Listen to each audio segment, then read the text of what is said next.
குருவே சரணம் நிகழ்ச்சியில் தற்போது நாம் தரிசித்து கொண்டிருக்கிற மகான் அருப்புக்கோட்டை வீரபத்திர சுவாமி சித்தர் என்கிற ஐயா சுவாமி. இந்த மகான் கையில் திருவோடு வச்சிருப்பார் பிக்ஷை வாங்கிறதுக்காக. அந்த திருவோட்டில் கொஞ்சம் சாதம் கொஞ்சம் ஜலம், அதாவது நீர் காணப்படுகிறது. பழனி முருகப்பெருமான் சந்நிதிக்கு முன்னாடி இருக்கார். பழனி முருகப்பெருமானுக்கு குடம் குடமாக பாலபிஷேகம் நடந்து கொண்டிருக்கிறது.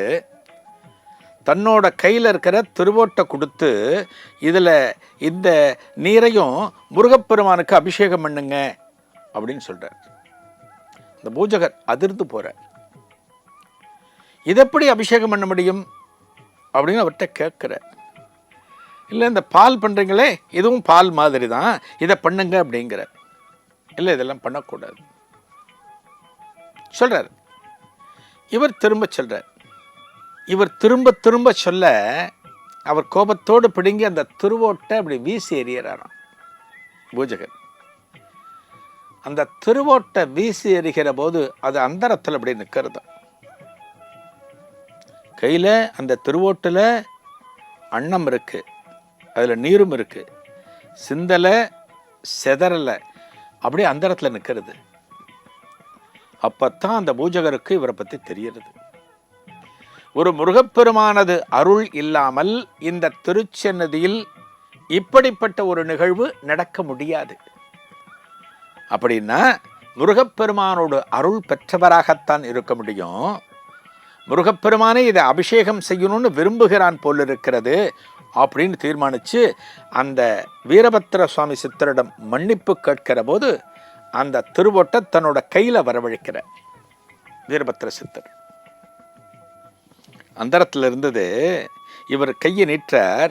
அந்த திருவோடு கையில் விழறது. அதை இவர்கிட்ட கொடுக்கிறார்.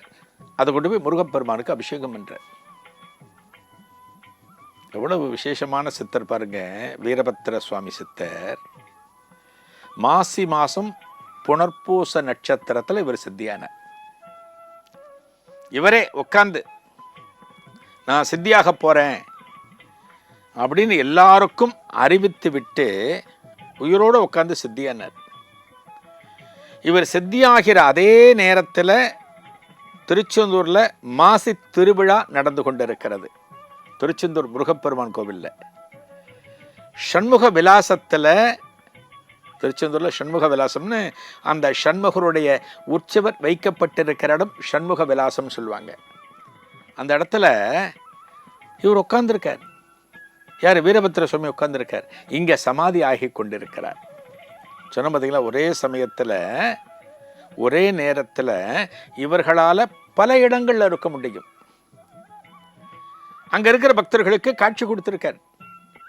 அதே சமயத்தில் இங்கே சித்தியாகி கொண்டிருக்கிறார். இவர் சித்தியான இந்த இடம் அருப்புக்கோட்டையிலிருந்து விருதுநகர் போகக்கூடிய மார்க்கத்தில் அருப்புக்கோட்டையில் இருக்கு, மெயின் ரோட்டில் இருக்கு. இவருடைய சமாதியில் ஒரு லிங்க வழிபாடு.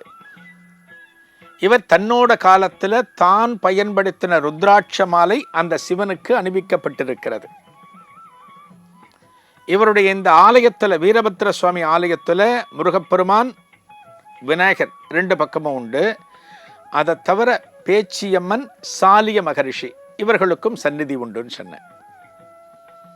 இவர் பயன்படுத்தின திருவோடு சொன்னேன் இல்லையா, இந்த பழனியில் அந்த திருவோட்டை அப்படி பூஜகர் தூக்கி போட்டார், அந்தரத்தில் நின்றுது, அப்புறம் கையில் விழுந்ததுன்னு சொன்னேன் இல்லையா, அந்த திருவோடு இன்றைக்கும் இங்கே வச்சுருக்காங்க, இவரோட சமாதியில் வச்சுருக்காங்க. இவர் தன்னோட காலத்தில் பயன்படுத்தின சில பொருட்களை இந்த சமாதியில் இன்றைக்கும் வச்சுருக்காங்க.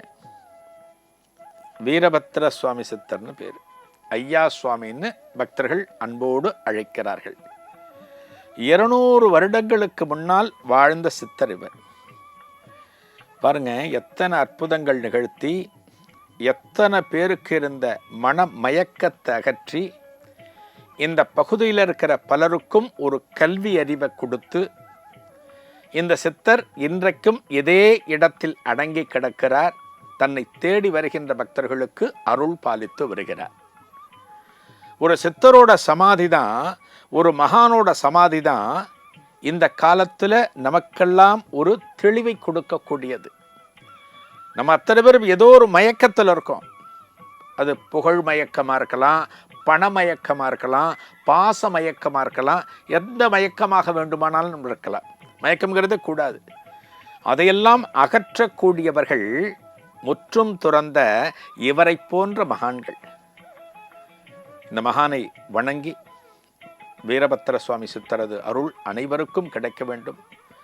அனைவருக்கும் அனைத்து விதமான மயக்கங்களையும் அகற்ற இந்த மகான் அருள் புரிய வேண்டும் என்று இந்த வேளையில் பிரார்த்தித்துக் கொள்கிறேன். நாளைய குருவே சரணத்தில் நம்ம தரிசனம் பண்ண போகிற மகானும் இதே அருப்புக்கோட்டை. அவருடைய திருநாமம் உஜ்ஜி சுவாமிகள். அருப்புக்கோட்டை உஜ்ஜி சுவாமிகளை நாளைய குருவே சரணத்தில் தரிசிக்கலாம். நன்றி, வணக்கம்.